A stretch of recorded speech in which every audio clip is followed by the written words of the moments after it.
The second I stepped into that boardroom and saw there was only one chair, I knew I was being set up. Victor Sloan was sitting at the head of the table like some smug funeral director, arms crossed, avoiding eye contact, and wearing that tight little smile like he was about to offer condolences instead of a business proposal. When he slid a manila folder across the table, it barely made a sound, but the silence that followed hit like a thunderclap. "Executive restructuring," he said flatly. "We've decided to reduce overhead at the VP level. You've been a strong contributor, but the market is what it is." I opened the folder, glanced at the new salary and almost laughed. A 55% cut. That wasn't a pay reduction, it was a slap in the face, dressed up in corporate language. Then he twisted the knife. "We're aware of your daughter's college situation," he added. "These decisions aren't personal, of course, but you should think practically. You've got obligations. We'll need your decision by end of week." I didn't respond right away. Didn't blink. I just kept staring at that number, as if focusing hard enough might somehow change it. It didn't. All it told me was one thing: they thought I'd be too scared to leave. That I'd cave under the pressure of tuition bills and family needs. That I'd nod obediently and say, "Thank you, sir. May I have another?" I turned my eyes toward the window. Clear sky, crisp morning, the city laid out sharp and calm. Something inside me shifted. "I'll need 2 days," I said. My voice was steady, almost bored. Victor raised an eyebrow but didn't say a word as I stood up, left the folder right where it was and walked out. And hey, if you're into this story so far, hit that like button and subscribe. About 97% of people listen without subscribing, but every click helps keep this channel going. Now back to the storm. By the time I got to the parking structure, my hands were trembling, not from fear, but from a sudden razor-sharp sense of clarity. That moment where you snap awake inside your own life and realize you've been coasting. What Victor didn't know, what none of the Bellwin execs had even bothered to realize, was that I wasn't just another VP cruising on someone else's legacy. I was the strategy. I was the one who steered our entire pivot into federal defense. That was me. The compliance protocols that let us qualify for those DoD AI pilot programs. Also me. I had the trust of contracting officers those guys had never even spoken to. Half the acronyms in our internal white papers, I wrote them word for word, on late-night calls and caffeine-fueled weekends with federal liaisons. Victor thought he was delivering bad news on a spreadsheet. He didn't realize he just stepped onto a battlefield. And I was the battlefield. As for that tuition, don't think I hadn't already mapped out the worst-case scenarios. I had backup plans in motion before her financial aid paperwork even cleared. The only thing I'd been missing was a reason, an emotional push, to walk away clean. That night I poured myself a glass of wine, sat down in my home office and stared at a blank email. Then I typed 6 words. "Is your offer still on the table?" The email went to Laura Daniels, CEO of Valerian Systems, Bellwin's biggest competitor. A sharp, relentless force I'd met years back at a defense tech conference. She'd pulled me aside more than once over the years and said, "If you ever get tired of being underpaid and underestimated." 4 minutes later she replied, "Let's talk tomorrow. Discreet location." I smiled, poured another glass.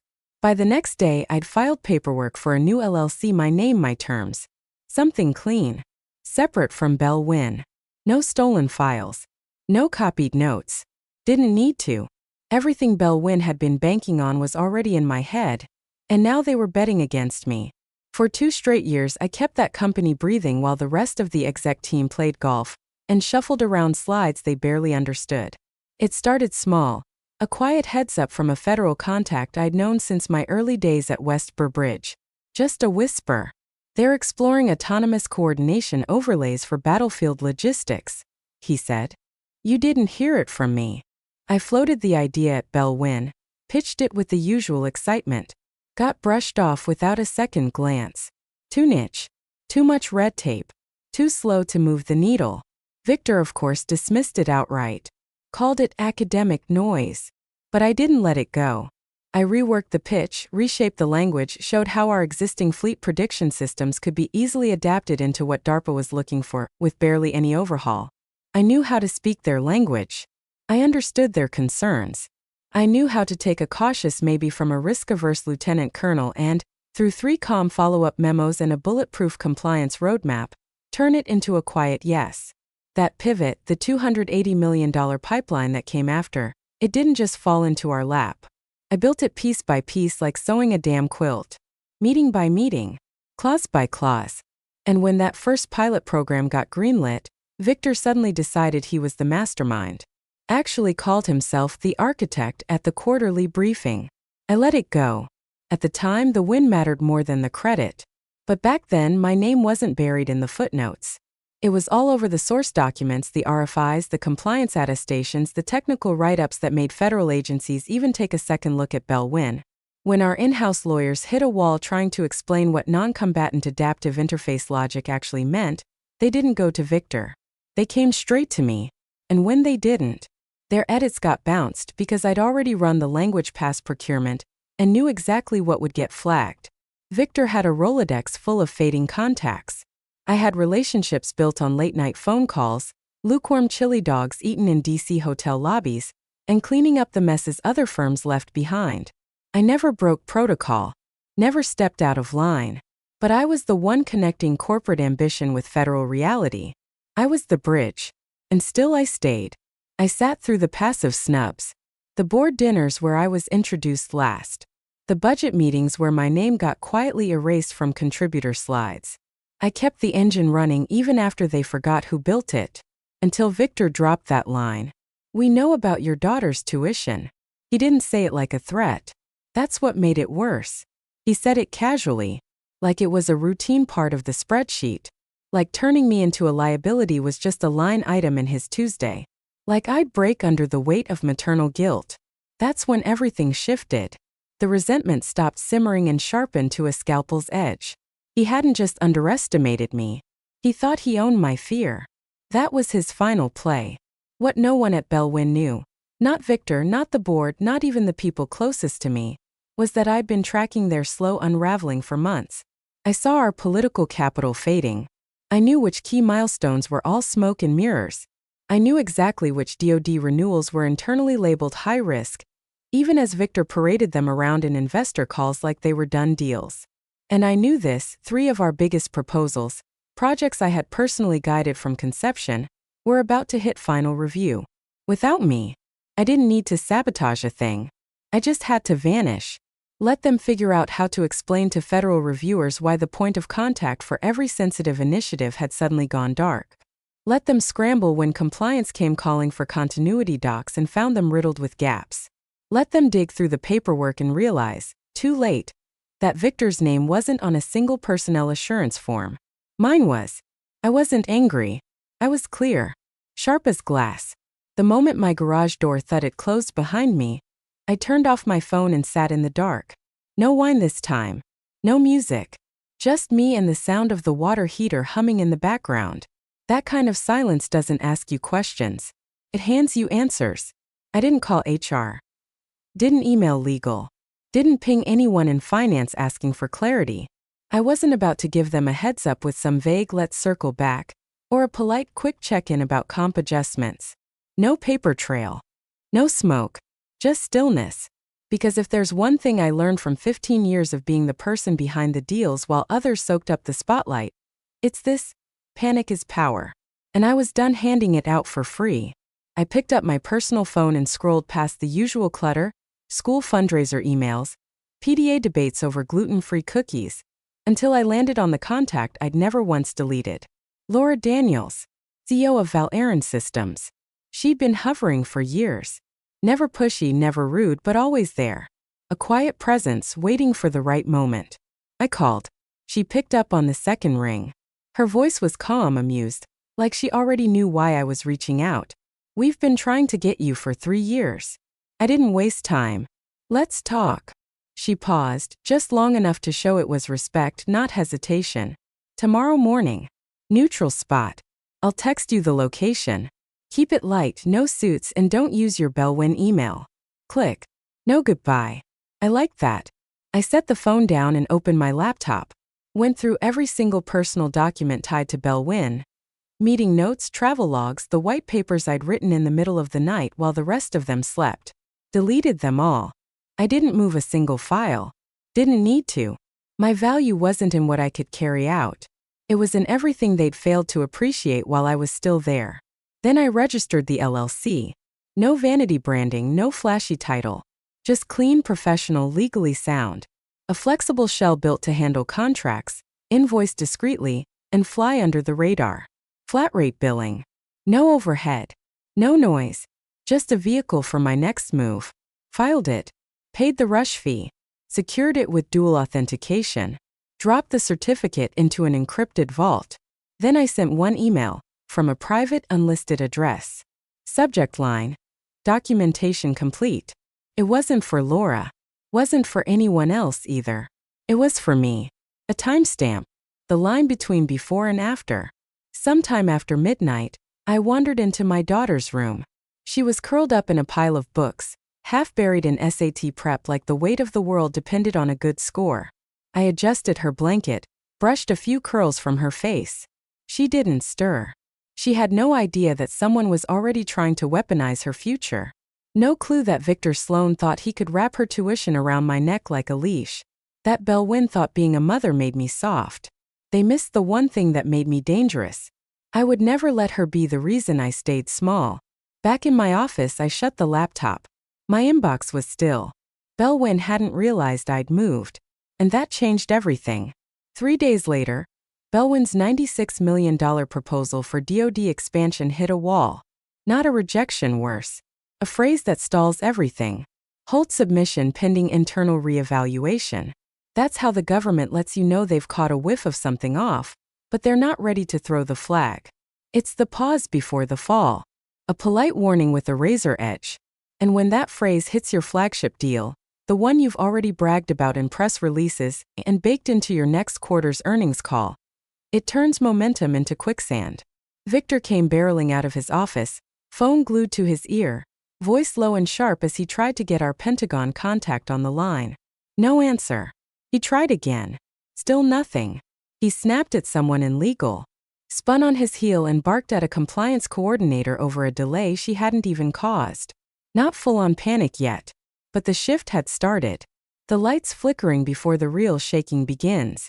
Meanwhile, across town, I sat in a quiet little cafe, opposite a Valerian assistant who slid me a plain folder like we were in some kind of spy flick. Inside was a draft onboarding letter, not to me personally but to my LLC. Fixed-term contract. Performance bonuses. Double my Belwyn salary. And one quiet clause at the bottom that made me smile. Zero internal visibility. Full autonomy. No name attached unless both sides agreed. Translation. No office politics. No more slide decks built for execs who didn't know how to read data. No standing on the sidelines while some half-drunk SVP hijacked my work on stage, just because he once had coffee with someone from procurement. Just do the job. Deliver results. Get paid. Leave a trail of impact behind me. I didn't sign right away. I gave it time, sat with it for a solid hour going over every line doing my own mental due diligence. Valerian wasn't Belwyn. They didn't care about flashy panels or gala appearances. They moved like a scalpel, clean, sharp, and straight to the point. No wasted motion. No wasted people. Laura didn't treat me like a risk to manage. She treated me like an upgrade. She didn't ask what Belwyn had done wrong. She just said, they got comfortable. We didn't. Back at Belwyn, confusion was setting in. A contract coordinator flagged a mismatch in our continuity forms.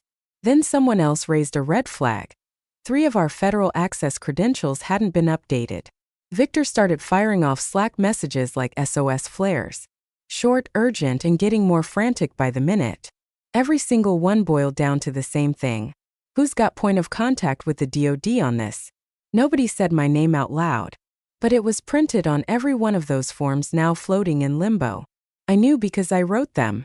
The next morning, I got a one-line message from someone in the compliance chain I used to work with. They're looking for your documentation trail. What should I say? I didn't reply. I didn't need to. The cracks were forming right where I knew they would. Along the seams no one else had ever thought to reinforce. The unsexy parts. The compliance spine Victor always ignored. The personnel linkages he skimmed over because they didn't fit on a brag slide. Belwyn wasn't in freefall yet. But it was leaning. And no one could tell which way the weight was shifting. The hotel suite Laura picked had no view. No fancy decor. Just clean white walls, a round table, and two mismatched chairs. That wasn't an oversight, it was intentional. I'd worked in this space long enough to know. The more serious the meeting, the more anonymous the location. She greeted me with a nod. No handshake. No pleasantries. No performance. Just a quiet click as she shut the door and placed her phone face down on the counter. "Your name," she said, "shows up in 14 of the 22 compliance reports Bell Wynn submitted last year. I read them all. You didn't just help them pass inspection. You built the framework they used to pretend they were ready." I didn't say a word. Didn't need to. She wasn't flattering me. She was stating the value. Then she slid a folder across the table. One page. Simple formatting. Everything important fit into 3 clean paragraphs. 12-month engagement under my LLC. Performance bonuses tied to delivery. Not red tape. And one clause tucked toward the end that caught my eye. Non-poach protections lifted. That was the real signal. Bell Wynn had once been contractually and politically shielded. But not anymore. Whatever unofficial agreement Laura had honored, it was over. She wasn't here to play nice. She was here to win. I read the contract twice, then looked up. 2 additions, I said. She waited. First, a kill fee. If Bell Wynn interferes in any way, direct or indirect. Her lips twitched like she'd expected it. And second, I continued. Full credit on all submitted work. No more white labeling. No more ghostwriting strategy while someone else puts their name on it. This time she smiled. "Already done," she said. "We don't hide our architects." I held her gaze for a long second, then picked up the pen. The moment my signature hit the page, I felt something shift. Like setting down a weight I didn't even know I'd been dragging behind me. Bell Wynn hadn't just underpaid me. They'd stripped me of visibility, of authorship, of any sense of lasting impact. Now I had it back. And Laura? She didn't gloat. Laura just gathered the folder, handed me a secure badge for Valor's HQ and said, "Your start date's flexible, but the timing couldn't be better." As I stepped out into the hallway, I passed a young staffer heading into a nearby suite. Clipboard in hand, badge tucked into her jacket, government liaison. I didn't slow down. Just smiled. Back in the car, I powered on my phone. 3 unread messages from Bell Wynn, all marked urgent, all suspiciously vague. Victor was casting lines. He could feel something shifting under his feet. He just didn't know how far the current had already pulled away from him. I rolled down the window and let the wind hit my face as I eased onto the interstate. DC traffic was crawling, but it didn't matter. I wasn't part of the game anymore. I was the variable they couldn't calculate. 2 weeks later, the email landed like a missile wrapped in corporate etiquette. Formal rejection from the Department of Defense. The language was clinical, but it hit hard. Proposal denied. Lack of demonstrated continuity of personnel. Compliance documentation incomplete. No resubmissions will be accepted at this time. No room for argument. No option to appeal. Just silence followed by the unmistakable slam of a door. Bell Wynn's CFO read the message 3 times before forwarding it to Victor. The subject line said nothing. Just a reference number. Victor tried to spin it. In a hastily called executive huddle, he waved it off. Shifting guidelines, he said. Tightening across the board. Budget season. Not personal. Then someone asked a question he wasn't ready for. Did we submit with the original compliance lead still listed? Victor hesitated, just a blink too long. Of course, he muttered. But it didn't sound sure. It sounded like he just remembered that I wasn't there anymore, and that he had no idea who actually finalized the submission. The board meeting that followed was supposed to be routine. Just a light budget tweak. Instead, it turned into an autopsy. Why did we lose our largest contract? Why did we project revenue we no longer have? Victor offered the usual fog. Talk about instability, retention issues, unpredictable shifts in federal priorities. The environment is changing, he said. A board member pulled up the rejection email on his tablet and read the line aloud. No demonstrated continuity of personnel. No ambiguity. No room to twist it into anything else. And then just days later the trades picked it up. A leak, though not from me. I had a strong suspicion where it came from. Valerian Systems secures $96 million defense contract. Insiders point to former Bellwin executive behind compliance breakthrough. They didn't name me, just mentioned a new strategist operating under a boutique LLC. But anyone paying attention could do the math. Same scope, same timeline, same structure. It had my fingerprints all over it. Not because I boasted, because I built the damn thing from the ground up. Victor saw it. I know he did. Because he went silent. No company-wide updates. No forced optimism. Just whispers. His voice never rose above a hush again. People noticed. The whole office started to feel colder. Meetings got shorter. Legal kicked into defense mode, drafting memos, prepping for audits. Departments started locking down access. Chain of custody logs were reviewed. Internal compliance systems suddenly became urgent again. They were searching for sabotage. But there wasn't any. There was just absence. And that's what they couldn't fix. You can't submit a continuity plan when the one person you need won't pick up the phone. Doesn't work there anymore. Built the whole damn system with bricks only she knew how to stack. I didn't post about it. Didn't share the article. Didn't quote it like it, forward it, or save a screenshot. I read it once. Then I closed the tab. The implosion had started. And all I'd done was sign my name. Wednesday morning, Valerian updated their website. No announcement. No press push. Just one quiet change to the leadership page. Just below CTO and above VP of Strategic Programs, a new line appeared on Valerian's leadership page. Executive Consultant, Federal Systems, Linmore Strategies LLC. Principal. My name. That was it. One hyperlink. One sentence.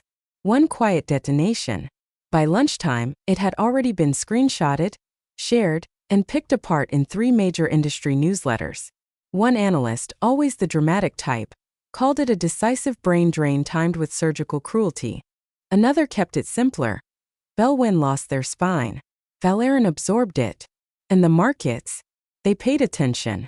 Bellwin's stock slid 19 points over the next 5 trading days. Not a nosedive. Just a steady leak. Confidence bleeding out through a barely visible fracture. Institutional investors started flagging their risk exposure. One fund that had been riding hard on Bellwin's AI momentum quietly shifted their weight overnight, rebalancing toward Valerian. Message received. The safe bet had changed hands. Inside Bellwin, the atmosphere mutated. From confusion to suspicion. I didn't need anyone feeding me updates. You can feel corporate fear in the digital silence. LinkedIn profiles start buzzing, but nobody posts anything meaningful. Titles quietly change: strategic consultant, advisor, special projects, vague enough to hide behind. Even HR people start endorsing your skills out of nowhere, like they suddenly remembered you existed. That Friday, I got an email from Victor. No greeting. No pleasantries. Just one word in the subject line. Conversation. I didn't open it. Didn't need to. There was nothing left to discuss. He'd played his hand. I played mine. The board might have still been dreaming of a last-minute patch, but Victor already knew. The current had changed. And I wasn't rowing backward. I archived the message. No reply. No read receipt. Just filed it away like a dusty memo from a version of my life I didn't belong to anymore. And through it all I stayed quiet. No gloating. No posts. No comments on the analysts' write-ups. I didn't sit refreshing stock tickers, like I used to back in the early days when I believed numbers could measure my worth. Instead, I sat down with my daughter, walked her through a practice financial aid form, watched her eyes light up when she realized she didn't have to play it safe. She looked at me and whispered, "I thought we were gonna need loans." I smiled. "We won't." This pivot, it wasn't just business. It was everything. Realigned. Reclaimed. Rewritten. And Bellwin? They still hadn't figured out how quietly a company can fall. The ballroom was all glass and steel, cold, expensive, humming with money. Navy linens. Crystal glasses. That soft hum of government contractors dressed up and pretending it was a party. The National Tech Defense Gala had always been more theater than celebration. But this year it was different. This year Valerian was the headliner. We'd just taken home the Top Innovation Award for Adaptive AI Deployment in Logistical Operations. What Bellwin used to call a moonshot, too niche, a drain on resources. Now it was the reason Valerian sat at the head table. Laura was flanked by agency directors and procurement chiefs who leaned in like disciples. I sat to her right. No name card. No spotlight. Just presence. When the award was announced, I didn't go up alone. Laura walked with me. She accepted the plaque, turned to the mic, and with a calm smile said, "She built the foundation." Valerian just had the sense to give her credit. A ripple of applause passed through the room. Then it grew. Heads turned. Not just engineers and execs, but watchers, evaluators, the kind of people who could tell when real power had quietly changed hands. And that's when I saw him. Victor. He slipped in through a side door, late of course, wearing a charcoal suit and the look of a man caught between trying to bluff confidence and hiding behind the ice sculpture. He froze when his eyes met mine. Mid-step. One foot hanging, unsure whether to walk forward or retreat. His eyes locked onto me like I was a ghost he thought he'd buried, only to realize I'd been standing behind the curtain the whole time. And in that split second, the illusion cracked, whatever story he'd been spinning to the board or to himself about who mattered and who didn't. I stepped down from the stage without looking his way. I didn't have to. He scanned the room like he was waiting for someone, anyone, to follow his lead. No one did. Later, during the reception, Larry approached. An old Bellwin colleague who once bumped me from a strategy meeting to make room for an intern with fresh perspective. She appeared with a champagne flute and a plastic smile. "You look incredible," she said too cheerfully. I gave a single nod. No smile. Just sipped my drink and turned back toward the balcony. Let her carry that silence home. Outside, the air had the crisp bite of autumn. The city lights shimmered off the river in long gold streaks. Laura joined me a few minutes later. No words. Just quiet company and a half-full glass in her hand. Then, without a word, she raised it gently and clinked it against mine. That was it. No toast. No speech. Just the kind of acknowledgement that doesn't need narration. Back inside, a highlight reel of Valerian's recent projects played across massive screens. My projects. At a table near the back, Bellwin sat small. Two junior directors fiddling with their phones, looking completely out of place. Victor? I never saw him leave, but I'm guessing he didn't stay long. Came on a Monday. Gray dull, weighed down with budget forecasts and meetings that felt like noise. One of those days where even good news blends into the hum. Then a message pinged from an old compliance contact, someone who once told me, "Don't let them shrink your title just because it fits their story." The message was just a screenshot. Victor Sloan's LinkedIn post. After an incredible run in strategic growth and innovation, I'm now exploring new consulting opportunities. Open to conversations, collaborations, and future ventures. Let's connect. 2 likes. No comments. His profile photo looked older, like someone trying a little too hard to seem fine. Button shirt, polite smile, eyes just wide enough to betray the truth. He wasn't getting invited into boardrooms anymore. Just ghosted by recruiters who'd already read the headlines. I stared at it for a moment, then forwarded it to Laura without a single word. She replied a minute later. "Tuition's covered, I hope." I laughed because it was. Along with the mortgage. Along with my daughter's dorm checklist, which I'd already shopped through early. Along with the small art studio I'd finally rented for myself. A space with an east-facing window and the faint smell of fresh paint and promise. Bellwin had tried to save money. That one cut, that quiet insult they thought I'd swallow, it cost them everything: the continuity clause, the contracts, the DoD pipeline, the investor confidence, and the one person in the building who knew how to keep the whole thing from collapsing. No scandal. No lawsuit. No headline disaster. Just a quiet subtraction. And then the numbers did what numbers always do when you lose your architect. Victor faded. Quietly. The new leadership at Bellwin started talking in phrases like stabilization phase and core reassessment. They tried to pivot into edtech. Tried to sell fluff as innovation. Tried to scrape headlines out of recycled grant proposals. Nothing stuck. Meanwhile, Valerian surged forward with a new federal initiative. My LLC managed implementation. Clean. Efficient. Unstoppable. No one mentioned Bellwin anymore. They weren't missed. One night, I sat on my porch with a glass of rye, the last warmth of summer still clinging to the air. I pulled up that old LinkedIn post again. Still 2 likes. I let the screen go dark. Funny how silence can echo louder than revenge. You just have to know when to walk away and when to let the numbers do the talking.